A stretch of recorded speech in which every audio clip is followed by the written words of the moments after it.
and welcome to the latest Redmond reviews. I'm Chris Garlock, and with me, of course, Michael Redmond, 9-Down Professional. Hey, Michael. Hi, Chris.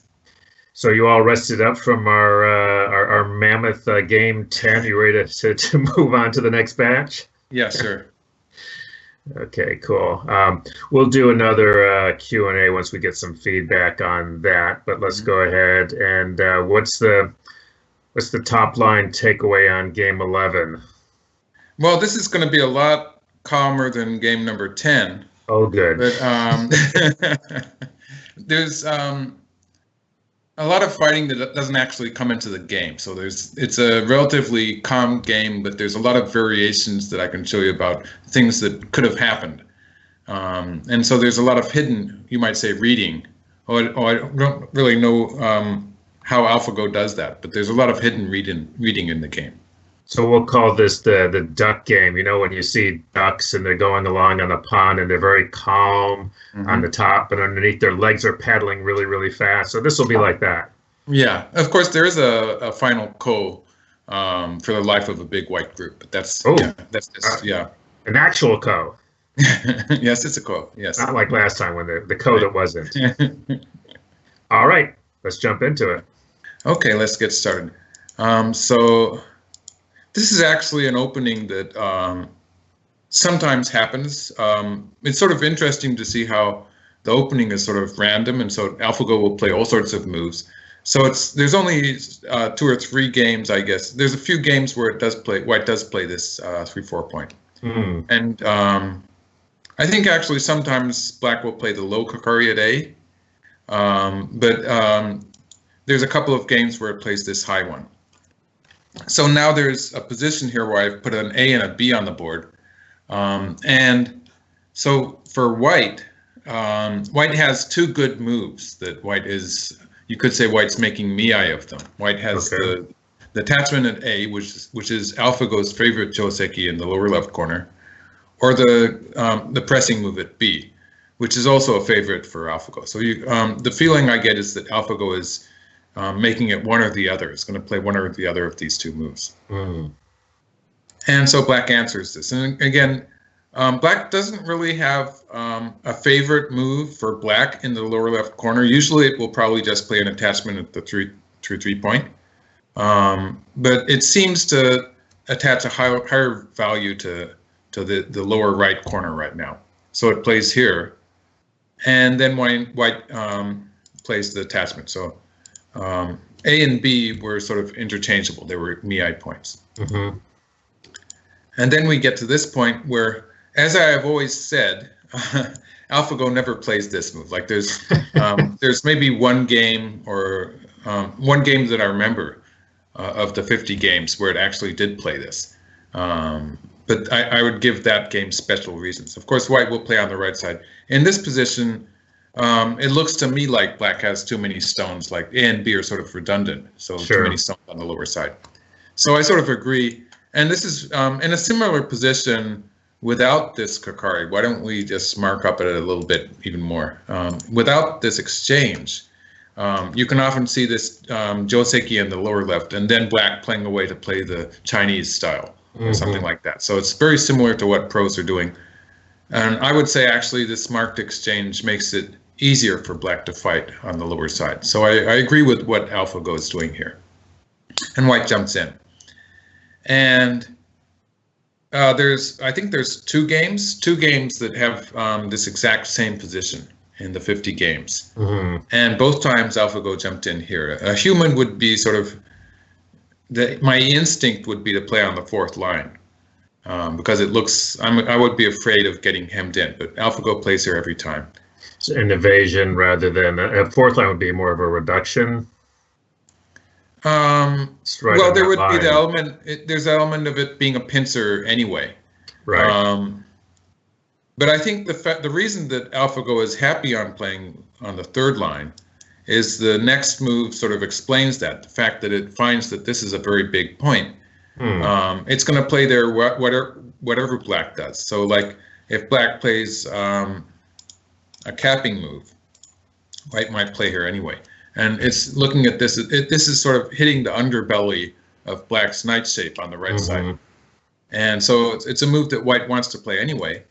And so what I think AlphaGo is saying is if black plays here, in this case, it's better to have this zone on the third line so that white can jump out and have an efficient shape running out. Sure. Into and there's also the factor that AlphaGo just loves to jump out into the center from this black wall. Mm-hmm. And like there were two games, in one of the games, it ended up playing one line to the right of that. So that was it played the other. Why don't I just show you? It played this jump. Right. But slightly different order of moves, but it did play this jump in the other game. Mm-hmm. So it really likes to jump out into the center here. And maybe it's not really so keen on playing a capping move here. So that could be part of why white's happy to be on the third line here, which is, it does make a better base when white makes its extension. Yeah, that makes sense. And so black reinforces the lower right corner. This is, it seems reasonable. And of course, if white extends, it will be just perfect for black to be playing this. And if white plays here, moving out somehow. And we can see that now white's going to have two weak groups, which are split. So actually, it's very unusual to see AlphaGo playing this extension, Mm-hmm. which it used to be the standard move for humans. But it's a bit heavy in a case like this where black already has the pincer. So white plays a hane and then plays away. So this is where the two games that are very similar have a very similar opening where they differed, because in the other one, white jumps into the 3-3 point at A. So we'll get to that game eventually, I hope. Okay. But in this game, white's playing a more human-like move, almost looking like I could imagine humans playing this game. And you might remember game number 2, or if you don't remember it, you could go and take a look at it, because there was a position in game number 2 in this exact same corner in which white did not answer the kick, as we call it now, and it jumped into the 3-3 point. Mm-hmm. And I had a lot of fun with that game too, going through a lot of variations about what happens is when black does various moves. I'm going to do a bit of that again because this is important. This is a really unusual move, and as I was saying in game number 2, I did see it in a game about 10 years ago played by Cho Chikun. And so it's interesting to see that he was trying this out too. The idea here is that, first of all, if white extends, then black's going to get a pincer, probably maybe this one, I'm not sure. And white's going to be chased out into the center while black gets territory on the right side. So this is black's plan. And so white is trying to avoid the necessity of extending by making a probe move here to see how black responds. Mm-hmm. And black can play this move, which was the game move in this game, or play a hane on the top, or play a hane underneath. Black basically has this choice. And if black plays on the top, then this is the strongest move towards the left side, but it gives white a lot of room in the corner. So white's going to slide then, Right. and white's going to have enough room to make a life. And in the games that AlphaGo did play this invasion after the kick to the 3-3 point, I haven't seen it play with black. Like this is probably a variation that it thinks of as a failure for black. Because white's alive in the corner with Sente, and white gets Sente to. White would probably play something towards the right side. Yeah, I'm glad I agree with the variation I made. Yeah, and there's potential here for black's wall to be a bit over concentrated, and so that's the hane on top. So like this is the move. The hane on top is the move that black would play if white had played elsewhere completely. So it's good that white has a plan for if black plays it now. So playing the hane underneath, this gives white slightly less room in the corner. So white's going to play a bit more lightly here. So I'll go into that by saying that if white does the same thing, then at this point now it's impossible for white to get this far. So white would be forced to do something like this, which is much more cramped, and in this case it's going to be gote for white. And so black gets the initiative and would be able to start doing stuff like some kind of extension on the right side. So even something like this. I mean, something on the upper side. Right. So just an extra move for black is just a big difference. So white's probably not going to try to live outright, but play something like this. And this is actually the variation that happened in game number 2. And white did a lot of stuff with the Hane at A later. White can play a forcing move at A, and there's still some life to that stone in the corner, which makes it very troublesome for black. And I went into great detail in game number 2, so that's people who are remembering that now. So people can go back to game number 2, and there's a whole bunch of variations in regard to that.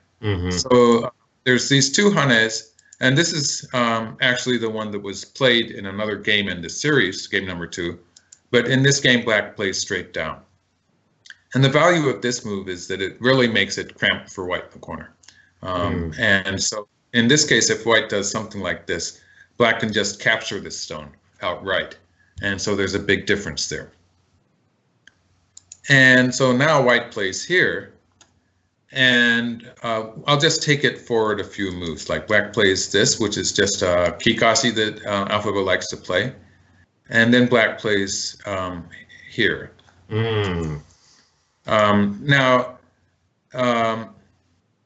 So in this position, the move at A has become captured. So in a way, you could call it mochikomi, or a loss of points. Right.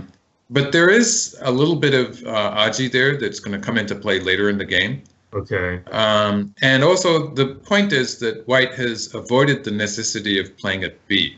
So white has played at B, but just to go back to this point, if white had played away immediately, black would have played here, and the whole corner would have been black's territory anyway.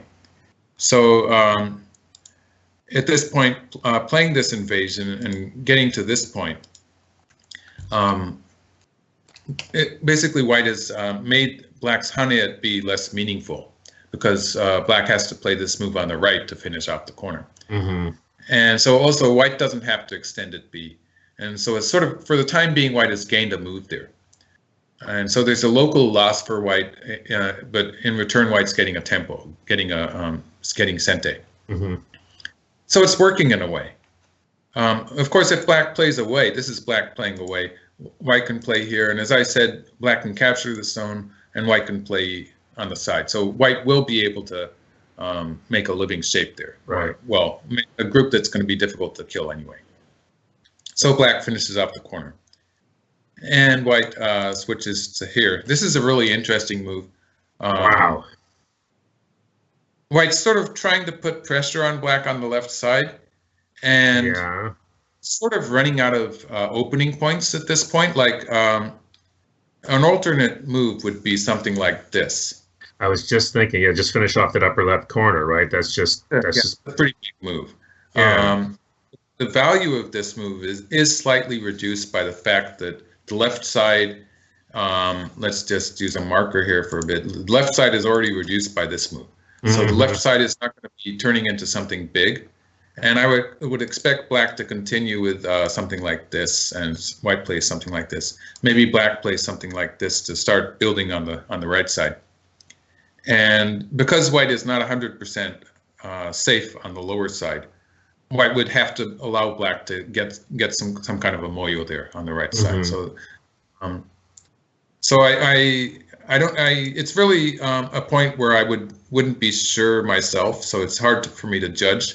But the idea that I'm getting here is that white is putting a high value on what's going to happen from now on the right side of the board. And so starting by playing this move, which reinforces white's lower side group. And it looks like white is sort of trying to attack black, although it's not really going to work. No, of course not. The black group is too strong at this point, but white's just sort of raising its hand to threaten black a little bit. But the main reason is the right side. Yes. I'm just thinking that that's one of the reasons why I think people would be, really hesitant to play like AlphaGo there to leave off that normal mood because of, things like this developing. And certainly for an amateur player, would certainly feel under attack. You're not going to die, but you're going to get pushed around in a way that's going to be uncomfortable. You mean for black? Yeah, yeah. Oh, yeah, of course. Well, actually, this group, AlphaGo just thinks it's a fairly strong group because it can make eyes for itself if there's the need arises. But yeah, it would be a bit disturbing. But of course, black plays here and is sort of dealing with it with that move because the next move that white's going to play when white starts to attack this black group in the lower left is going to be the knight's move at A. And so having a black stone there on the left side is sort of taking the value away from that move because black's already reduced the left side. So white's not going to be getting any territory when white plays at A, or not much to speak of anyway. And so in a way, black is responding to white's threatened attack with this move. And we're going to see AlphaGo do a slide now. Let's see what I did. Okay. This is a position where up to now, and almost always, AlphaGo is playing this attachment in the upper left corner. And I tried to think of a reason why it shouldn't, because in the game it actually plays this slide, which is for a first time for AlphaGo almost. It's very unusual. And I have my reasons. I'm going to go into that next, but first I'll talk about the attachment here. I think white's going to play this way. And if black connects underneath, then this is a position where AlphaGo just sort of, it seems to hate to play an extension on the side. It's just too submissive. So black is always going to play here, I think. And then we're going to get something like this, where white is splitting the left side. And black does have two weak groups. So I think this looks okay for white. I would like to play this way with white. Sure. Otherwise, just going back a little bit, at this point, black does have the option of going into the corner. But I haven't really seen AlphaGo do that. And in this case, it's not going to be very good because white plays at B. And now it's a perfect move expanding the left side while black attacks black. That is nice. White attacks black on the left, in the lower left. So that's a kind of some ideas as to why this attachment might not be working as well as it usually does. And the slide, my reason for the slide being a good move is, I'll start with the reason that I think that AlphaGo doesn't like it. Is that it considers the next move at A to be relatively small in general when we're talking about the left side, like moves like this from the left side, or moves like this from the center. White has a lot of options to play from the outside, and AlphaGo is saying that white doesn't have to answer in the 3-3 point, and we've been seeing that in human games for years now. Several decades ago, answering in the 3-3 point was sort of automatic at this point, answering at A. But then there came a point where people decided that it wasn't that urgent, and white could play away, and sometimes would be playing from the side or from above or something like that. Did I put that stone there? That was supposed to be one space closer, actually. Yeah. Yes. There you go. Okay. Yeah. And so. Looking at the attack on the other stones. Yeah. And so the human idea at that point was that maybe the corner and the side, the potential on the side, were about equal. And so white would just leave it for the time being and choose later, maybe, in some cases.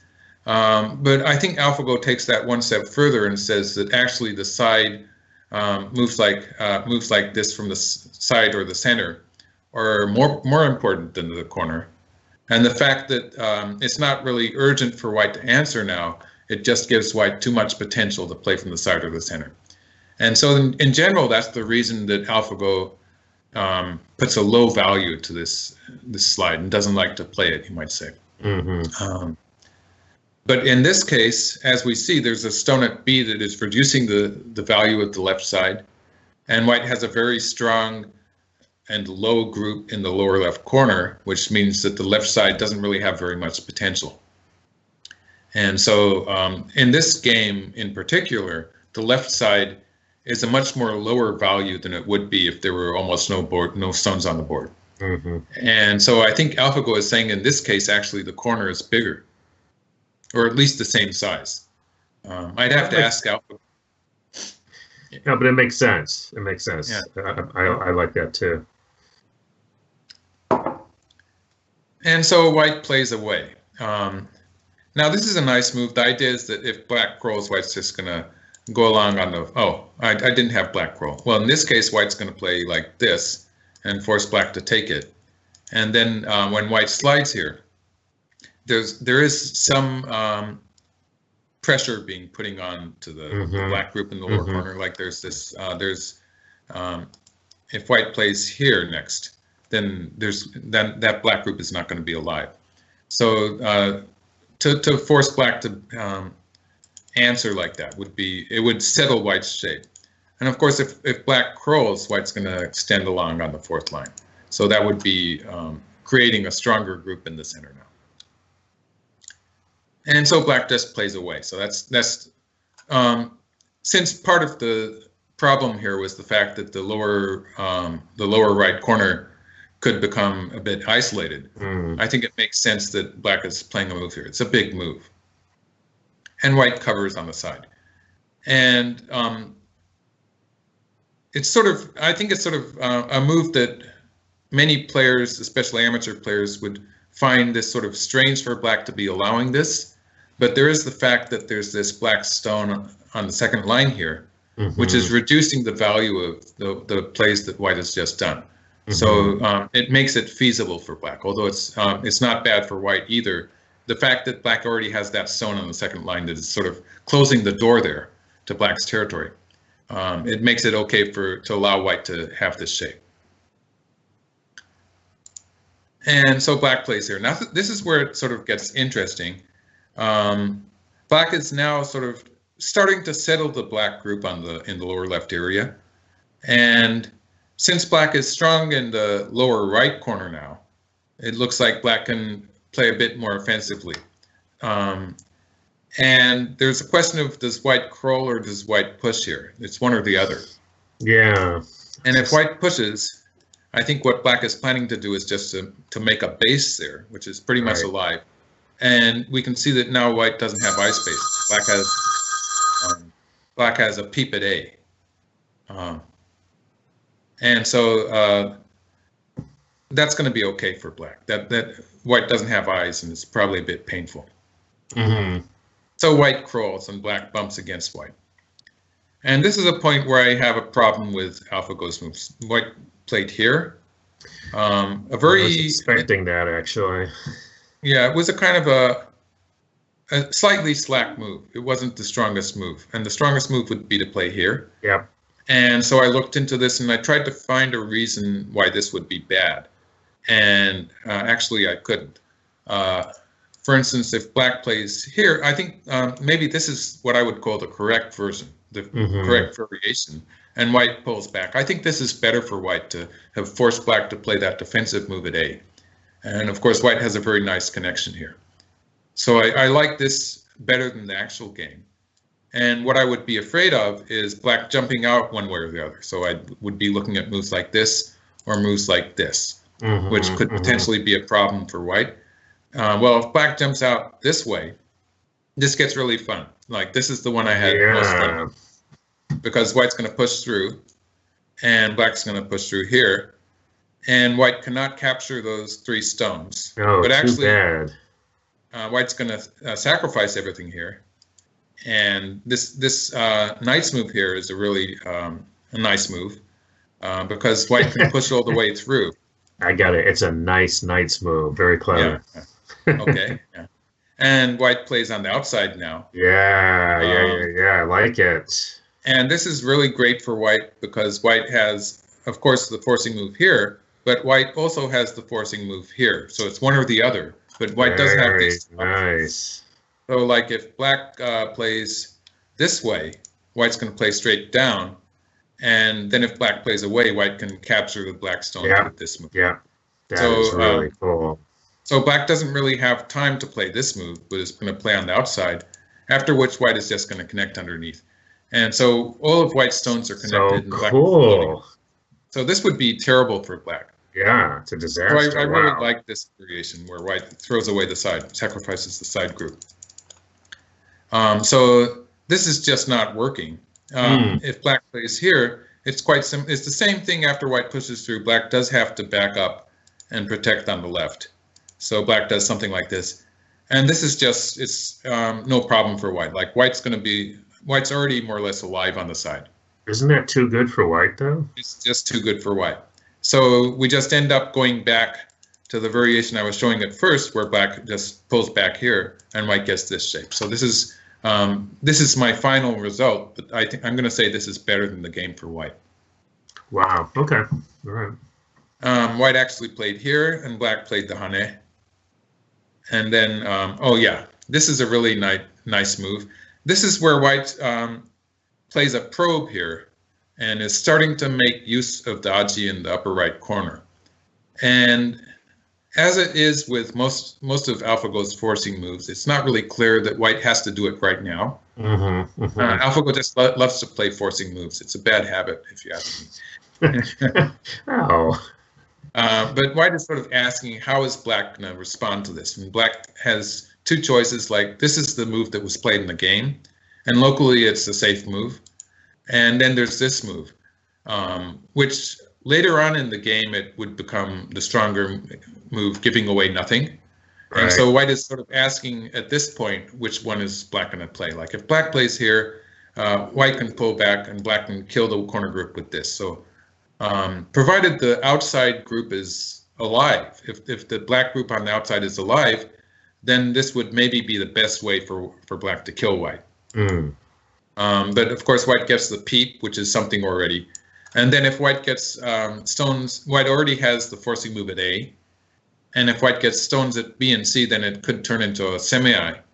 And white's never going to win this semi-eye, but white's going to be able to squeeze black a lot. It's going to cost a lot of points, yeah. Yeah, because if white plays that move at the 2-2 point, it would be S18 on this board. But if white plays that move on the 2-2 point, white's going to have a fair number of liberties, so it's going to be troublesome for black. And so black plays this one. And what happens with this is it's very safe in the corner, like that block of 12 in the corner with the white stone in it is completely black's territory. So that's for sure. But white does have some aji of a move at A, which is going to work. And I've also put a B on the board. So white has that aji at A, which is going to work better when white has a stone at B. Okay. So white goes back to so that was really interesting, and it's going to play in. It's going to there's going to be a continuation in that upper right corner much later in the game. So it's sort of interesting to see that AlphaGo sort of prepared that for now, but doesn't really have anything to do with it immediately. Well, let me ask you though, because you said something a little bit ago about that it really likes forcing moves, and you think it's a bad habit. Why would forcing moves? I think would just seem to most people, if you can get a forcing move, why wouldn't you want to play it? Well, weak players like to play forcing moves just because of the joy of forcing the opponent to answer. But usually, a strong player has a reason to need to play that move, and in this case, in the upper right corner, I wouldn't really call it a bad forcing move, because at some point white does want to ask this question of how black wants to respond. And so maybe it doesn't have to be right now, but at some point white wants to do this. And if white was too slow at it, it could be too late. So this is a move where I'm not really talking about this move in particular. Sure. But in general, when you play a forcing move, sometimes it reinforces the opponent too much, or loses the option of playing a different forcing move, which you might want to play later on. Okay. And so sometimes you can actually lose stuff by playing a forcing move.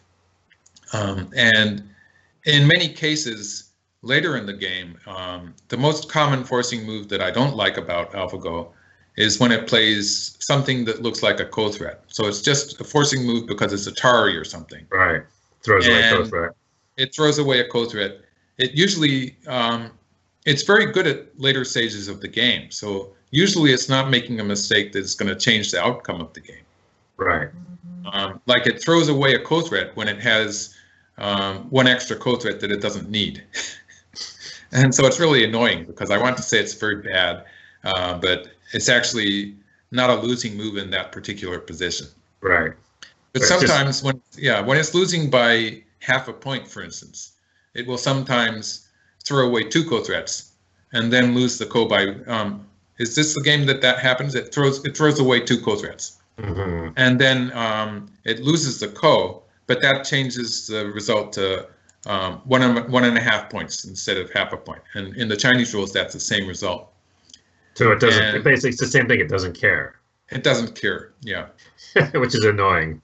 It's very annoying for me. Yeah. All right. Good observation. I was just curious. We had a. But when a human does that, it can be very bad because the human doesn't have the whole game read out usually. And I think that's. I mean, I think your point is that it is a bad habit in general, and particularly, and AlphaGo gets away with it because it knows that it's not really throwing away a co-threat because it has enough co-threats, but we can't make those calculations, so don't do it. Usually, yeah. At the point that I'm seeing a lot of this, AlphaGo probably has the whole game, the result read out. Yeah. And so it's just changing a loss to a bigger loss or a win to a smaller win. Right. Yeah. Okay, so now this is when black plays this extension and white extends. This is a point where I get a bit excited. Because all right, Michael's excited. The left side looks like black wants to play a hane on the second line. And so I got into a very complicated variation here. Well, it was hard to figure out. I think my end result was pretty straightforward, actually. But I went on a lot of sidetracks. What black actually did was played here, which it's a nice shape. It makes black's connection, but allows white to play straight down, which that opens up the left side. So there's it's going to be difficult for black to make territory on the left side now. So black would like to be able to play here and have white play here so that black can play another Atari, and this would be a lot better for black. Absolutely. And black could even start surrounding the left side now. So this is what black would like to do. And so this would put into question this move that white just played, because if black can do that, that means that white would want to be answering something like this instead, because that would just be too painful. So the question is, what happens if black does this? And instead of this, maybe white extends here. But then this is like if black would connect for that, then this would be no problem for white. This would be just a nice shape for white, and black still has that hole in black's shape, which is very weak. So that would be okay. But what if black extends here? This is really painful for white when white is forced to go. So I was really worried about this. But then there's this push here, which is going to be trouble for black too. So there's a lot of variations for that. Like if black pulls back, this is going to be pretty easy because white just pushes through. And this is a double nozoki, a double peek. This is going to take away the whole lower side, capture those 4 stones at least. So this would be bad for black. Terrible. And so black has to cover here. And so I find that actually black can make a life with this. So no problem on the lower side.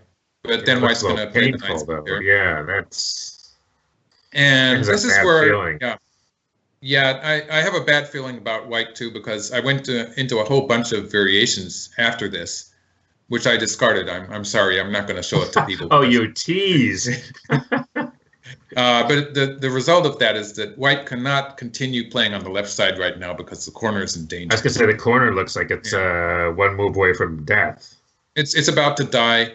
At this point, actually, if black goes after the corner, white's probably going to win the semi by 1 move. Yeah.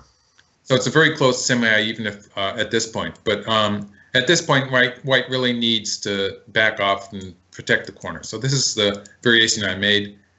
And now if black plays on the left side, white can play here. And although this doesn't kill the black group, it's very painful. Ouch. And so white would be satisfied just to start building on the center at this point. It's just so much territory on the lower side.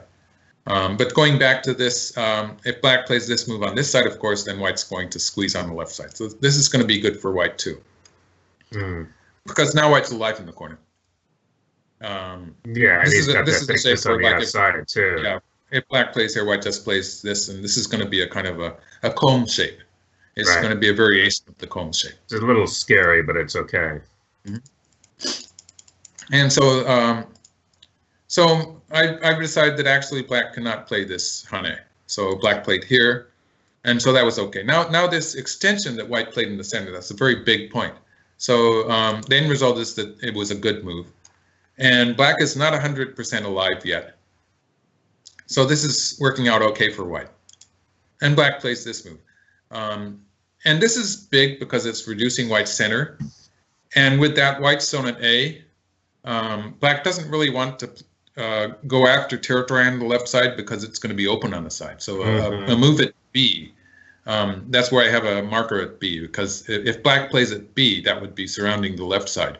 But it wouldn't be very much territory because it's open on the side. Yeah, it's open, yeah. And so white plays the peep. And this is where I start to feel that the game is looking good for black, because I think this is an overplay. Really? So I'm going to say that white should just play one peep here and then play the knight's move, just to continue to make a connected shape in the center. And if black continues like this would be normal, white just continues to. So white plays A and B and has an attachment at C. So the attachment at C is what white's aiming at. Like black's probably going to play in the corner, upper left corner here. So white gets to play here. And white's going to be able to squeeze black a little bit. And this move reinforces white in the center. And we can see that black's left side has disappeared. And so on the whole, I think this is playable for white. Okay. It's a close game. But for the time being, black is sort of being squeezed in the lower left. So it's a bit painful right there. And so I would like to play this way with white. What white did was white played the peep, and black pushed on top, of course. So the problem with this is that the cut at B is getting more and more serious. Yeah. It's a bit troublesome. So white takes profit on the left. And then black cuts. Yeah. And white plays the shape move. Black extends, white jumps out. So far the fight is going well. And this is where black plays a little sacrifice play that allows black to capture white in the center. So black plays this double hane here, which locally, of course, white's going to capture that stone. So it's going to be locally, if we ignore the rest of the board, it's a bit an overplay. But for the time being, black is threatening to push through at A. If black pushes through at A next, white's going to be in trouble. So white has to answer this and captures the two stones. So that was good. But and black plays this move and then pushes through. So because of that sacrifice at A, black has captured the cutting stones at B. And these two stones are really huge. Like if, and I did make a variation to show how they're being captured. It's pretty obvious, but the fact that this Atari here is Sente means that that can just capture them. Yep, this would be really nice. Yeah. And so white leaves it at this point, but the fact that black has captured those two stones gives black a very thick shape. And so I sort of like this for black. But I should make note of the fact that this game is very close throughout the game. Like sometimes I suspect AlphaGo of playing slackly when it's ahead, and so the games will gradually get closer and closer to half a point. But my feeling for this game is that it's very close, and although I think it's good for black, I would say it's a very small margin throughout the game. So even now, when I'm saying I like black, I'm saying I like black, but I think maybe black's winning by a very small margin. And at this early in the game, it's really impossible to count. It's just we're just something like 73 moves into the game, so it's still a bit early to be counting what the score is going to be. So white plays a cut here. So white sacrificed the two stones. And this cut here, it's an interesting move. White is looking at that squeeze there, squeezing two stones to get an extra liberty. So sometimes white will use a squeeze there inside black's territory to extend liberties and maybe make trouble on the outside. So that's one way. Also, white has this forcing move here, which will allow white to connect on the side. So this is kind of safety, a safety rope for white on the lower side. And also for the time being, it is reducing black's potential to mess with white's connection on the right, because black's in Damasamuri now. So there is some meaning for white to be playing this cut. And then white switches to the corner. And black plays this move. This is a big move. And white plays here, black connects. And then white plays here. Now this is where the potential in the upper right corner becomes real. Because when white has this stone here, this is the important stone. When white has this stone and black plays away, for instance, now white can extend here and push through here. And the point is, at this point, black is playing here, but when black does stuff like this, it's going to be a lot easier for white to push through here with that friendly white stone there. It's going to be more trouble. So that's why white really needs that extra stone. Let's mark it. This is why white really needs this extra stone here to make it work. And so something like this could happen, but white is scooping out the side territory. It's pretty big. And of course, it makes eyes for white's group on the right, which is important. So this is what white is aiming at. And so black plays this. This captures the stone a day. But of course, white's not through with it yet. White plays this attachment. We're going to see white forcing from outside too. So white's really making, and this happens again and again with AlphaGo. We see AlphaGo playing a move like this one, which is taking a local loss to gain tempo. And white gets sente for that. And so we're saying that white got a gain in the flow of stones while white was taking a local loss. And then AlphaGo is really good at sort of recycling these wasted stones, because there's still some aji in there in the corner, which white is going to make use of. Which means that they're not wasted. They're not completely wasted. So that white is playing in a way that makes them useful. Cool. So although I'm saying that I think black has a good game at this point, I really admire the way AlphaGo makes use of its stones like this.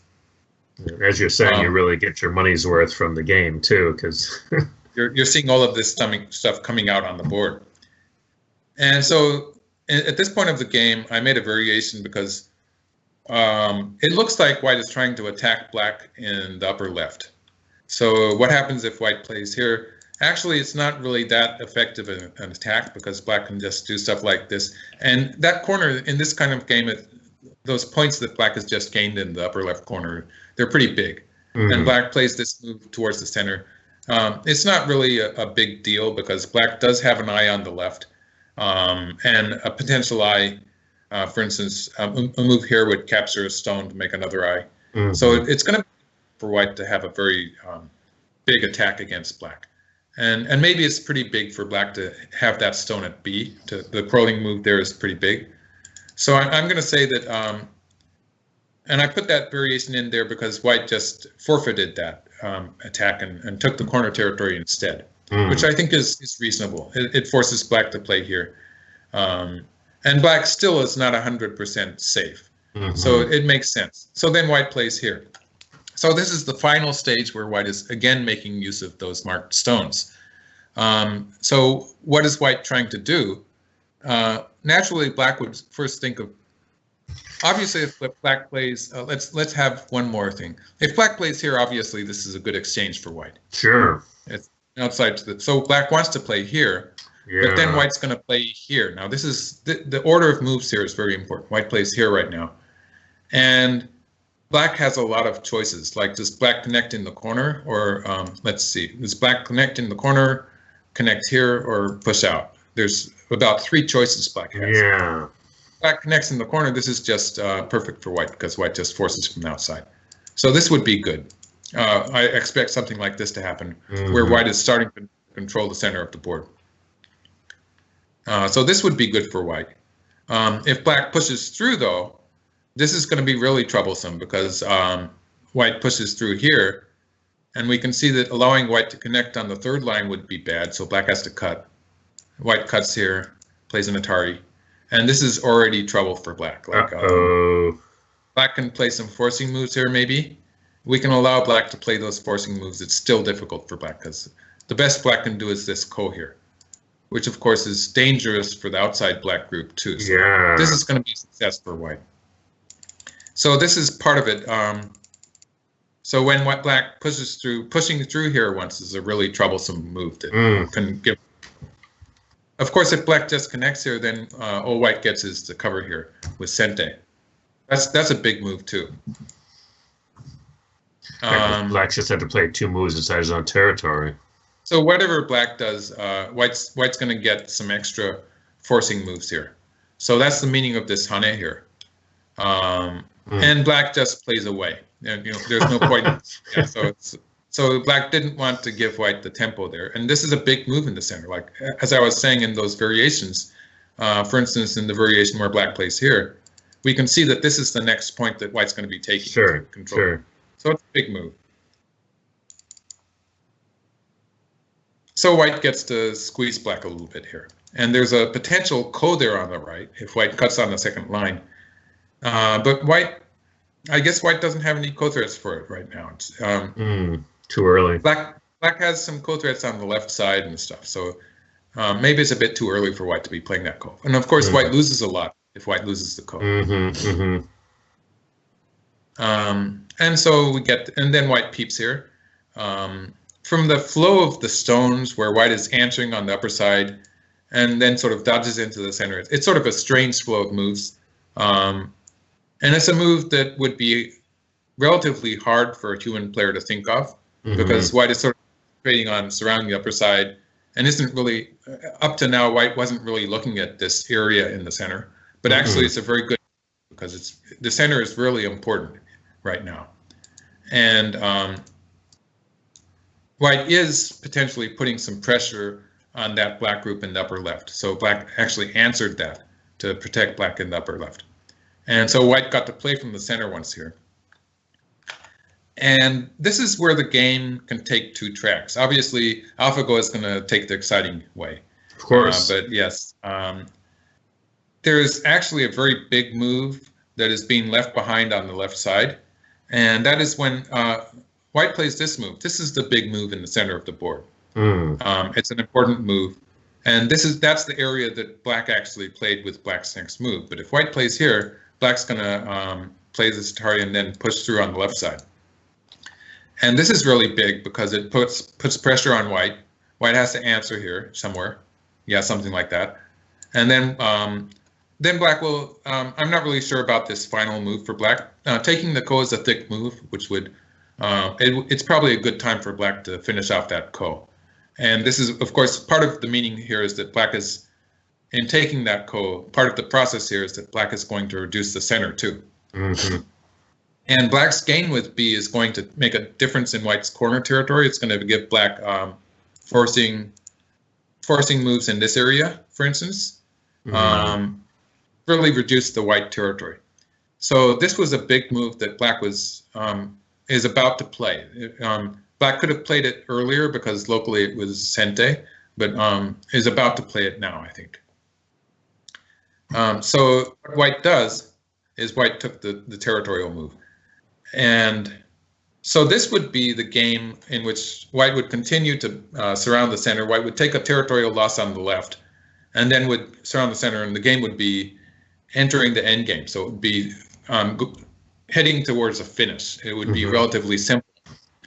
And so my guess is I've seen that movie before, and it never winds up that way. It doesn't always happen, right? Yeah. But I get the feeling that AlphaGo has decided that this would end in a win for black. And so that would be part of my explanation for why white takes the territory, which it's a big move. It's really big, but my feeling is that the center is more, the center is important too. And giving black the initiative in the center is going to cause white a lot of trouble in various parts of the board. Do you prefer the jump in the center? Well, So I'm saying that this is probably the more important move, but the move that white chose to play is the move that you can calculate into points. Gotcha. Like, yeah, so it's the move, it's the cast move. Yeah. And in this game, if white plays this move and feels that it's not going to be good enough, then a human would also choose to take the cast and choose to allow black to attack in the center. Cash is king. Yeah. And so it's a kind of a strategy that makes me think that AlphaGo feels that it's behind. AlphaGo is white. And that sort of agrees with my judgment. So black cuts here. And we can see a kind of an attack developing towards the lower side, but it's not going to be that serious. And then black plays the hane. So we can see black is starting to dominate the center. And black plays a double hane here. You know, and this is what I'm talking about. There's no reason to play this Atari right now. Where'd that come from? Let go. It's Sente. And yeah, but so what? I mean, maybe he was running low on time. You know, I'm kidding. Actually, someone from DeepMind made a very sour face when I said that. You know, I actually have been suggesting that AlphaGo is playing this because it's limited to 1 or 2 minutes per move or something like that. And maybe these are time-saving moves. Yeah. Yeah. Someone didn't like that. So I think I might be wrong in my hypothesis that it's playing time-saving moves when it does this. It's fun to say it, though. Yeah. And so, yeah. And so this kind of joy in playing Ataris is something that that bothers me about AlphaGo, actually, because sometimes, in this case, maybe black's going to squeeze here to get another squeeze on the left side eventually. But I don't really see the... so it's not so bad, but sometimes it's going to be losing a co-threat, which is going to be bad. Right. And so black saves the 2 stones. And we can see that at this point, black is sort of starting to set up an attack against white on the lower side. Yeah, the lower side, yeah. And just to make people feel happy, I can tell you that it's not going to die. But black is going to be able to squeeze that white group. And we're going to see that happen. So white switches to the center, and black plays here. Now, playing this move allows black to capture at A later, and those are key stones. They're vital stones. They're cutting stones. And they're important in this case because white is starting to look at the cut at B to squeeze black somehow in the center. And so having that capture at A takes all of the potential out of white's cut at B. And so in that way, it's very important. So later on, when white does connect at A or something like that, when white does save those stones, black's going to have to worry about B again. So that's there's a connection there to the left side. And then white plays this hane. But you can see that white is starting to threaten black on the left and plays the Atari. And then we can see also that black is actually thinking of making some kind of a squeeze here on the left side. So that squeeze that black played on the left side, although it did throw away co-threats, it does extend black's liberties by 1. Right. So there is some meaning to it. It's not as bad as I might be making out. And white plays here. And we can see that black is sort of getting into trouble here locally. And you would expect black to maybe try to connect up somehow. But black actually counterattacks to the right. And this is a point where, to be honest, I found it a bit confusing to figure out what black is trying to do here. I thought I was the only one. Yeah, I thought you would be worried about it. But let's just mark this a bit more. Just because black has these 2 stones, can capture these stones at any time. Right.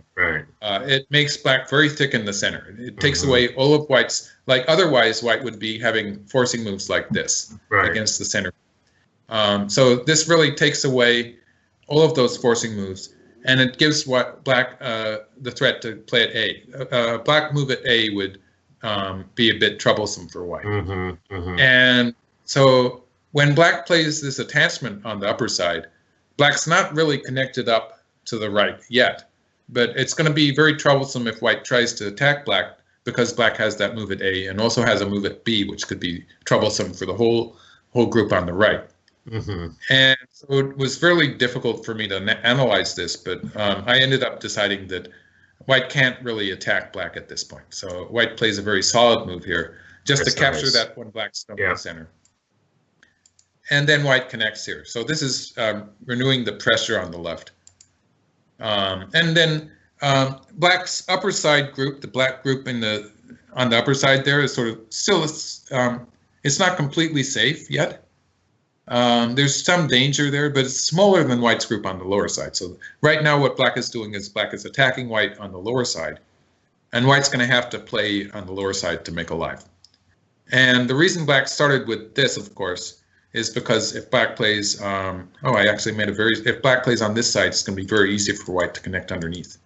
Right. So that's nice, that's no attack at all. And so white slides. And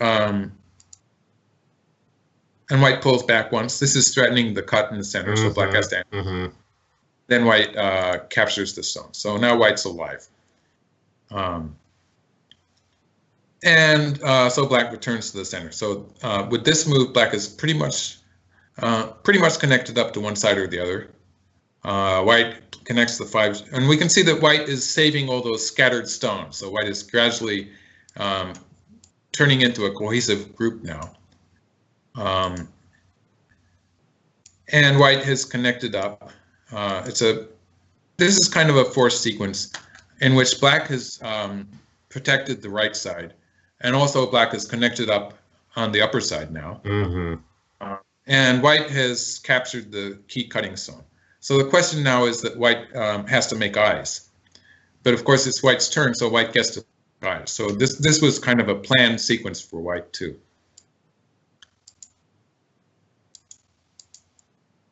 And black needs this move to start with, because if black tries to save this black stone, then white has this forcing move here, which threatens to cut. Right. Yes. That wouldn't really be working for black. No. And so black plays the kosumi and then a kosumi again. So at this point, white has a potential eye in the center. Oh yeah, we'll just take it forward a few more moves. White plays this strange-looking move here, which makes an eye with a ko attached to it. Yeah. So there's that half eye at D. Also, white has the potential connection at A. So that would be one way to save white's center group. White has an eye in the center area in the vicinity of C. So right. That's going to turn into an eye one way or another. So white has a potential eye there, if white plays first, that is. Okay. So there's half an eye there, and there's half an eye at B. So those add up to be one eye in either place. And then there's that potential eye at D and the connection at A. So that would be white's second eye. So white is alive at this point. White's completely alive. But of course, white's going to turn this into a ko. Of course. Well, white has enough ko threads, so why not, So white plays away. And then black, at this point, black is sort of handling the weak group on the left. Those black stones in the upper left corner are not really connected to anything. So black is starting to try to connect them. And this sort of looks like a click-o. It looks like a click miss, because this isn't actually connecting black. And at first I was a bit shocked at this move, but there's a very simple explanation. Okay. So I'll go into that.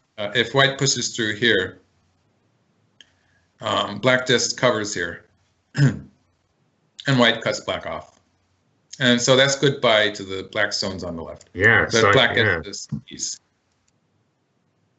And now it's going to be trouble for white, because this white group now has a potential eye in the center, and the other eye is that ko. Oh, so it's if the white ko. Right. And you remember this move here that black was playing before. The move that was confusing, looked like a click miss. This move here is creating a lot of ko threads on the left side. It's really tricky. This move is creating all those ko threads on the left side. And I actually made a variation that shows that. Black just takes the ko. White has a ko thread here, but actually, it's surprisingly, white doesn't have very many ko threads to make the second eye in the center. So black will continue with this. Black has all these ko threads on the left side. And so white's going to run out of ko threads. I just made the whole ko fight, a variation for the whole ko fight. And yeah, I really enjoyed this one. And already white has run out of ko threats. And black hasn't even used the ko threat at A. So black actually has some extra ko threats that black didn't need. But the point here is that black got a lot of ko threats on the left side. Like that was something like about 5 ko threats that black got on the left side. And that was what made the difference. And so this move here, it's a really tricky move, this one. It's creating a lot of ko threats. And those ko threats, otherwise black can just play, if white plays somewhere, also black can just play the hane here later in the game. This would reduce white's territory by a great deal. So it's actually a big, as far as territory is concerned, this connection here is a big move too. And so white answers it. So this was a really strange looking exchange that when I looked into it, it made perfect sense, but it was really hard to understand at first. With this connection on the third line, white doesn't need to play most of the moves inside white's territory. So this is a pretty big, like about 5 points difference, which would have been sente for black. And so although both sides seem to be abandoning this important fight in the center, it's actually very big moves that they're playing. And so finally black saves the group. And we're back to the same point that we were before, in which white has a potential eye in the center and a potential eye on the right side. Why don't I mark them? There's a potential eye if white plays something like this, and the potential eye if white plays something like this. So these add up to 1 eye. So all white has to do is, for instance, white could connect the ko, and white would have an eye there and 2 potential eyes would be alive. But AlphaGo is not going to do that. AlphaGo starts the ko here. So now this is going to be a ko for white's life. But that's easy because white has enough. White maybe has enough ko threats. I wasn't really sure. It's like a 1 ko difference. That's a little close for comfort, if you ask me. Well, I think AlphaGo has decided that black is going to win by half a point, and so it's trying to complicate things maybe. Well, that's fair enough. I think actually black would have won by a slightly larger margin if white had just connected instead of this move. Oh, sorry. I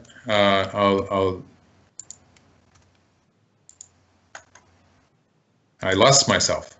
If white just connects now to make a living shape, if white just connects the ko, black might win by a little bit more than a half point, but in the actual game, winning by half a point. But this is where I would say both sides are not really playing the optimal moves, but because white is trying to build a ko, which is actually pretty dangerous. And also black is not going for the biggest win sometimes. So it's a case where they're not playing what I would call the best moves. But black is choosing, actually in this case, black is choosing an easy way to win, a safer way to win. So it's working well. The way that AlphaGo does it is working well, I think, in this game, because when black plays here, this is sort of a strange move that could have been used as a ko threat, but black is sort of asking if white pulls back or plays it A. If white A, that's going to be more ko threats for black. The game move was white played the pull back on the second line, and this maybe lost a point locally.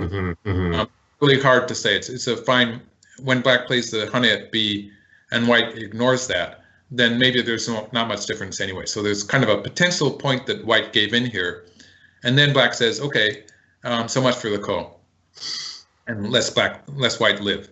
Wow. So kind of testing the waters here when black played here to see how serious white was. Like if white had played here, if white had played on the third line, black probably would have just continued with the ko. Sure.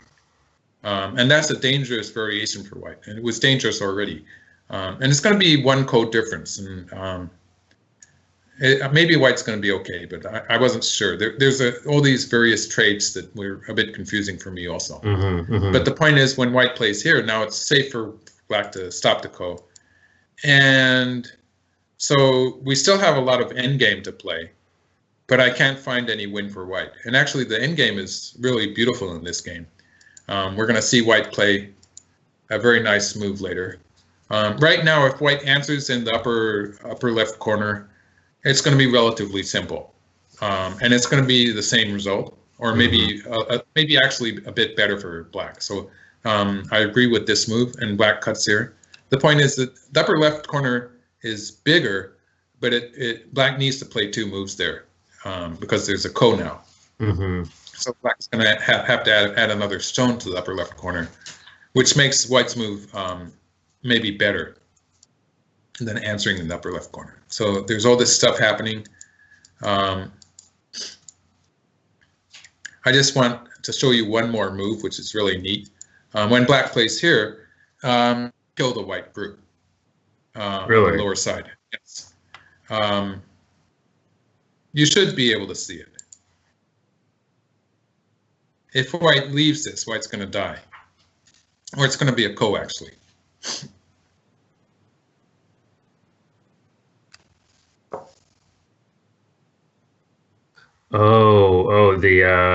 The first line. Right here. If black plays here, that's going to be a full 5 if white just takes it. That works.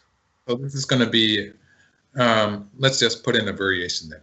Wow. So white plays away, then black can play here, and this would be dead. Yeah. So white plays here, and it's going to be a ko. So this would be really bad for white. Oh, wow. You might expect white to be answering it like this, right? Sure. That's a bad move. No. Because now this is going to be forcing. So you lose. Black gets to extend down. That's an extra point for black or something. An extra like point. It's a point. Yeah. So this is a really nice move that white played. The idea here is that if black captures it, then white can force with this move. And so white takes a small loss but gets sente to play elsewhere on the board. That's nice. So it's a very unusual Tetsuji, but a very good move in this case. So black plays away. Sorry, black plays away and finishes the ko in the upper left. And white got some extra. And there you see it. White's throwing away ko threat here. Throwing away a ko threat. Yeah. Well, this is one of the moves that's going to change the result to, if we count it in the Japanese rules, at this point, white is going to lose by a half point. But it's because of this move and one more mistake that happens later, just throwing away 2 ko threats as a whole. This white threw away a ko threat here and it's going to throw away a ko threat later to lose the ko, the final ko. And Japanese, the territory result is going to change from half a point to 1.5 points in territory counting. Of course, in the area counting, the Chinese rules, it's still going to be 3/4 of a stone. Right. So it doesn't make any difference, strictly speaking. It's the same result at the very least, even in the Japanese rules. But it's an example of how AlphaGo throws away ko threats sometimes. And if it's not saving time, then, what is it? That's a big question I have. And I think if it's a bug, then they have to do something about it.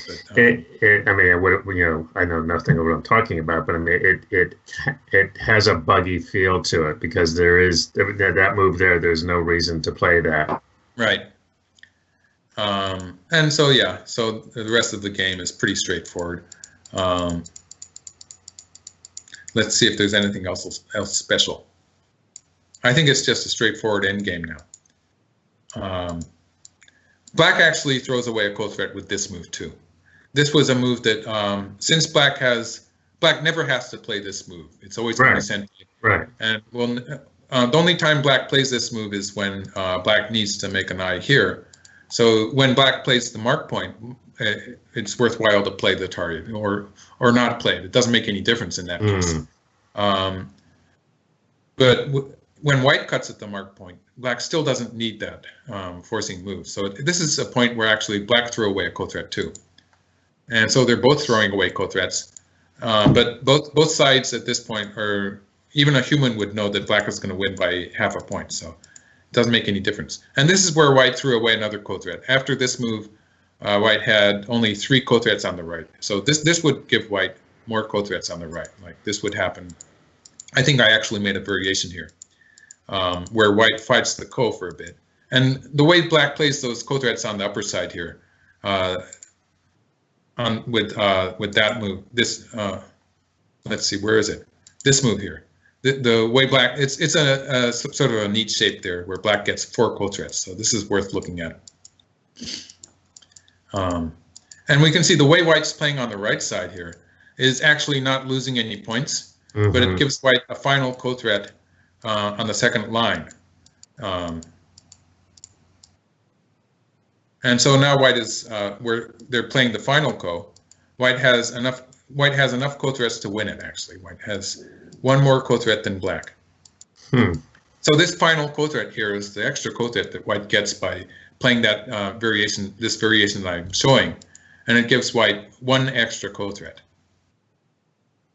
And so white wins the ko, but this would still be a half point win for black. So it would still be 3/4 of a stone.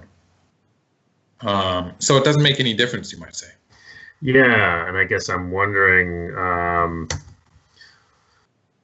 you know, I mean, I think that we've seen other games where they just stopped at a certain point. Well, this is where this game stopped. They're in the middle of this ko on the lower side, but white's going to eventually have to connect at A.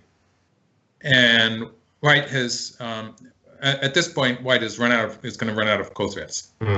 So white is going to lose both. Black's going to connect both ko's at B and C, and it's going to be winning by 1.5 points. So they are in the middle of a ko here.